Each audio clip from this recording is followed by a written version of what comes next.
Would you raise your right hand, please? Do you swear to tell the truth, the whole truth, and nothing but the truth to help you God? Yes. And could you state and spell your first and last name? My name is Stephen D. It's spelled S-T-E-V-E-N, last name D-Y. Morning, Stephen. Right. Where do you work? I work at the Providence Student Union. And what is your role with the Providence Youth Student Movement? I am the organizing director. What is your job as organizing director? What do you do? I manage and supervise program staff and help keep, organizational trajectory, campaign goals on track. And what's the mission of Providence Youth Student Movement? The mission of Providence Youth Student Movement is to organize Southeast Asian youth,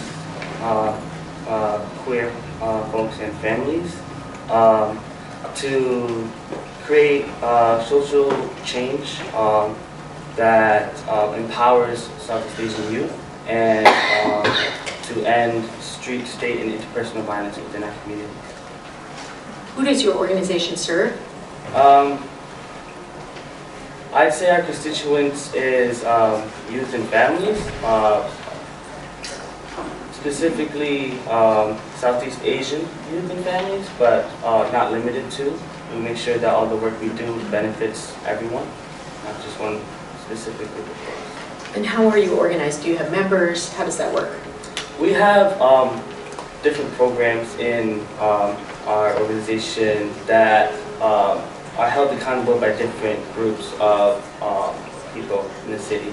But our flagship program, the OC, Organizing Circle, is our youth program. And we're accountable to the entire student body in Providence. And how does the organizing circle work? Do you have student leaders? What's the structure? We have a core organizing team of youth, ideally 8 to 10 youth throughout the year.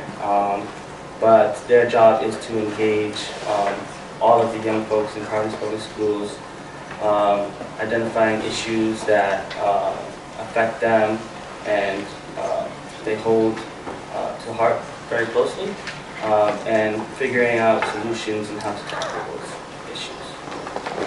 On average, over the last few years, what's your kind of average membership during the course of a year?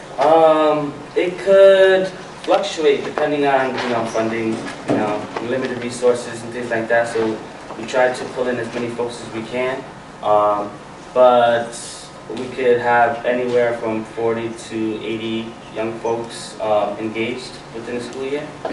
And are those young people exclusively from the Providence Public Schools? Yes. And what kind of work do you do with your members? We do a lot of leadership development, skills building,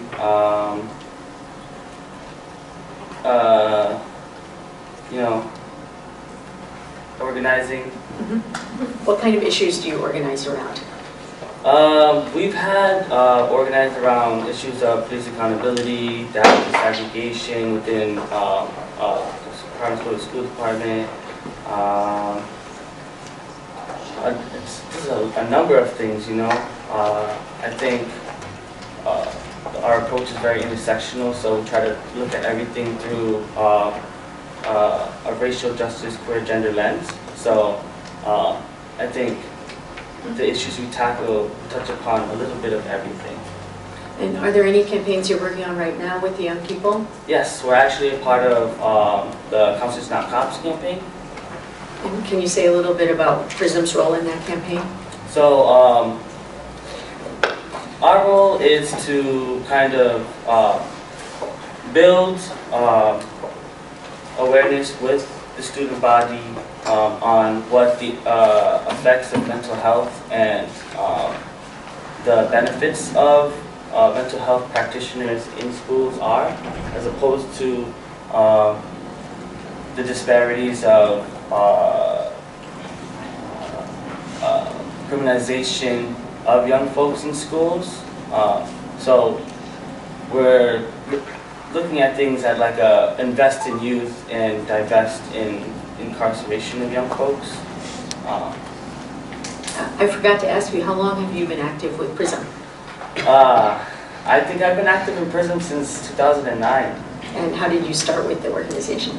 I was a youth there. I started my freshman year, I believe. Yeah, And did you attend the Providence Public Schools? I did. Born and raised in Providence, went to Hope High School on 4 years. And after you graduated from high school, did you remain active? Were you with PRISM as a volunteer or as a staff? At first, after I transitioned out of alumni, I was pretty much like a base member. I got pulled in to any of the, actions or meetings that called for the community to come in, and eventually I became staff. When you advocate with young people for issues like counselors not cops, how do you do that? Like, where do you go? What do you do? We go right to where the students are. We have to meet them where they're at the schools, at their homes, community centers. We open up our space 12 to 8 every weekday, so you can come by. And when you want to change a policy, how do you do that? What methods do you use? Well, in the education realm, usually we go to the school board or the city council, and if that doesn't work, the mayor. But with our in our experience working with elected officials, it takes a lot of black and white and implementation for things to actually go the way we want it to. So you're aware that the commissioner has proposed a takeover of the schools? Yes. And on behalf of PRISM, did you request to become a party in the show cause hearing? Yes. And why did you do that? Because I want seats at the table for our members. And when you say seat at the table, what do you mean by that? Decision-making power. And do you have any concerns about the work of your organization that you've described after the takeover takes effect? But yeah, I mean, like Zach said earlier, since PRISM is a part of the Cops Not Cops campaign, the people that we're holding accountable are no longer there to be held accountable. Who do we go to? Or, like, are we going to have to go back to the drawing board after years of work? How long has PRISM been working to prepare for this campaign? We've been planning for about a year, and we just exited the planning phase going into the implementation and the awareness building phase. So I'd say a considerable amount of work. Are you asking the commissioner not to do a takeover? No. So what are you asking? I'm asking for seats at the table. Thanks, Stephen. Mr. DeSisto. Thank you. Steve, it's okay if I call you Steve? Yes, sure. I'm Mark. So I just have a few questions. Your PRISM is not restricted to school-related issues, right? No, we're not. You have community issues too. Yeah.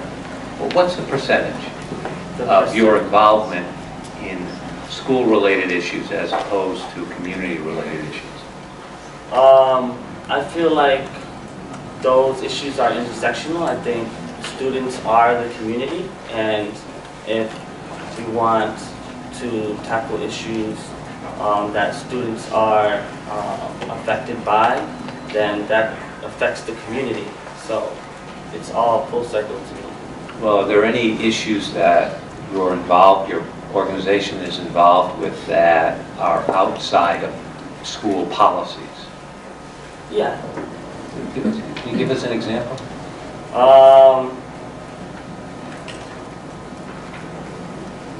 Right now we're working, we have a program called CDP, Community Defense Project. It's an initiative led to combat police brutality and provide legal support for those affected by police violence. And issues like that, it's tough for young folks to intervene because in those kind of spaces, it's very adult dominated, but we do find ways for youth to be at center stage, and they're also directly impacted by the issues, so they deserve to be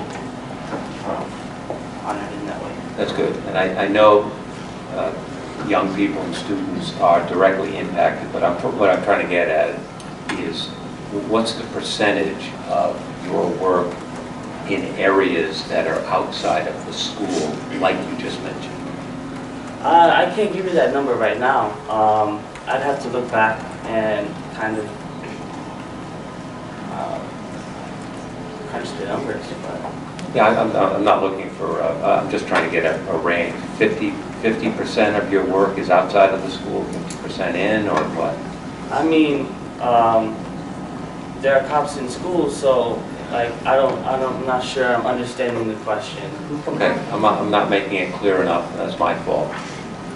What I'm trying to do is get some knowledge as to how your organization interacts in the community as a whole, as opposed to in the school. And if I'm not being clear, it's because of me, but what I see is your organization is not restricted to school issues, right? Yes. Okay. And so, as inartfully as I can say it, if it's not restricted to school issues, what is the percentage of the school issues that you work with as opposed to the non-school issues? I don't know, that's a hard question to answer because I just feel like they're all connected. Like, Okay. the livelihoods of our young folks and the education go hand in hand. The quality of life of anyone. That's fair.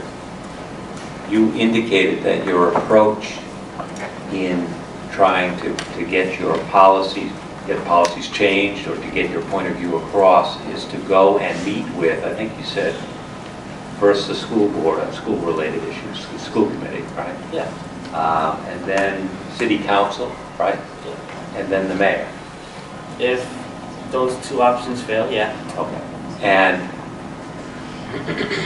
if this takeover goes through, your approach would be to go and see and meet with the commissioner or her designate. Is that fair? Is that the accountability process? I'm not sure.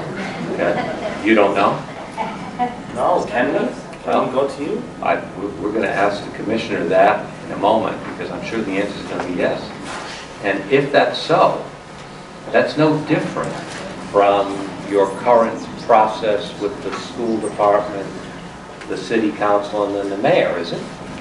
I don't know. What is the accountability process outlined? Does it say that we get to actively affect change to decisions or just make recommendations? Because what do you have now? Is not enough. What do you have now with the, I'll just pick one out. What do you have now with Well, the... what we've had now are forums and Okay, so what do you have now with the school committee? I don't think I understand the question. What do we have now with the school committee? What do you have, what's the process now with the school committee when you approach the school committee with a policy? What do you have a formal say? And if so, describe it for us so we can analyze it. Usually we don't, but we push for a process where we do. But what is the process? There are hearings, we get heard, and if things go to plan, I'm just not understanding. That's okay. It's my fault. So you indicated that you want decision-making power, right? That's your Me word. specifically, but And what I'm trying to get at is, what decision-making power do you have now with the city council other than meeting with them, advocating for your very good programs, and hoping that they listen and implement? Is there anything other than that? I see what you're trying to get at now. Okay. Now, by the way, this is a very compliment to a lawyer. You understand where I'm going. That's not usually the case with witnesses of mine. So in most cases, we do not hold decision-making power. Okay. But also in most cases, a lot of things that we recommend that don't go into effect actually are the solutions. So we want to make sure that we're a part of the solutions and not the destruction of our educational system. All right, and if you're heard by this commissioner or her designate, that's what you're seeking.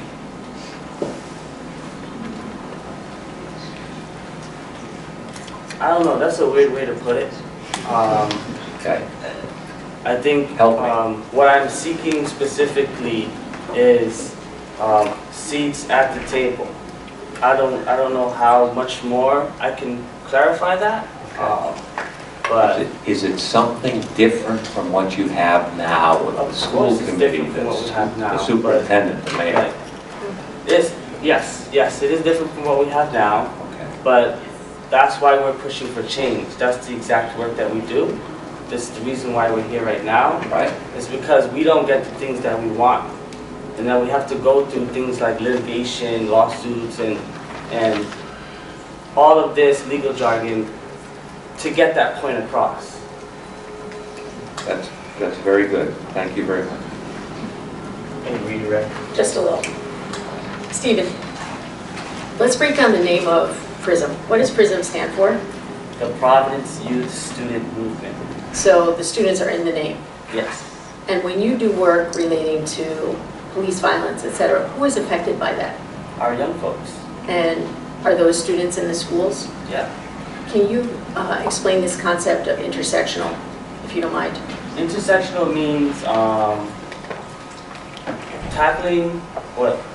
looking at an issue through a lens that not only sees race, but sex, gender, class, and all the isms at once. And how are each of those specific fields are affected by that issue. So police violence can affect our young folks, our old folks, us in schools, outside of schools, on the streets, in our homes. It's a wide area of issues that it could be tackling through housing, you know. It directly affects low-income families, so if things hit the fan, then one issue affects a whole plethora of issues that someone is already experiencing. So you don't stop working with students at the schoolhouse door, No. but you try and work with them holistically, Yes, improving the quality of life of our young folks. including all of the educational policies that affect them. Exactly. I also just wanted to check in, who elects the mayor The people. and the city council? Yes. So when you go to those bodies, if you don't agree with their decisions, what do you get to do in the next election? Not vote. I mean, for that specific mayor. Now, in Providence, we have appointed school board, but you know that the mayor appoints the school board. So what can you do if you disagree with that school board? Put in a mayor that will put in the school board that we want. I don't have any other questions. I just have a couple of questions. Yeah, may I ask a question, Stephen? Sure. So, Stephen, what you described, I was not aware, other than what I read in Ms. Wood's paper about your organization before I read it in the paper, but it's impressive, and you should be proud of what you're doing. It's important. It's certainly important work. It also seems to me to be pretty complex. You talked about it being intersectional and it involves lots of different things. Is it fair to say that your members are, while they're in the Providence schools, they're principally high school students? Yes. So your members aren't like elementary school students or middle school students? We've had middle school students before. But is it predominantly high school? These are pretty common. Predominantly, yes. All right. But you certainly agree that whatever is happening in the elementary schools, whatever is happening in the middle schools, those are also very, very important, correct? Incredibly. Okay. And when, again, I just want to make sure my notes are correct. You said it sort of varies between 40 and 80 members in a year, your membership? Give or take. Okay. You know, students cycle out, we get graduate, you know. And is membership in your group open to all Providence students or just Providence students in the Southeast Asian? No, all Providence students are eligible and applying to become Providence. And I didn't hear the last thing, and what? All Providence students are eligible to become members in PRISM. You may or may not be aware of this organization, but do you know what the Council on Elementary and Secondary Education is? No, I'm not familiar. And so when you say there may not be any place to go if you don't agree with the commission, remember you said that, there may not be a place to go? Well, we don't know until the turnaround plan is revealed, right? And is it your understanding that the turnaround plan will obviously deal with many more details than what are in the present proposal? That's going to be the actual plan of how to effectuate change in the school system. Well, I would know that if I knew what the turnaround plan was. But since I don't know, I can't make those kind of assumptions. I don't feel comfortable with that. And let me just ask this other question, and I don't mean to be critical of any elected official when I ask this question. I'm just trying to focus on this factually. For how many years has your organization existed? This is going to be our 18th birthday in November. All right, so happy birthday in November. So almost 20 years. And is it fair to say that in those 20 years, although you've done good work, there really hasn't been effective change in the Providence schools? I would disagree with that. Do you think there has been effective change in the I Providence believe schools? so. You believe the Providence schools are effective, well-running Oh, I didn't say that. And do you believe that in your experience within a 20-year period that something does need to be done, there has to be a takeover? Oh. I think there definitely needs to be change. I think that's why we're all doing the work we do. I don't know if the takeover is a good idea or not, but I would hope it to be. You know, I wish the best for this process, and I know the schools have, the education system here has not been the best. Even when I was in school here, a lot of things were lacking, and I believe the change in the work that's going to happen will effectively change the education system, but to what extent, I don't know without the voice of the community. Thank you.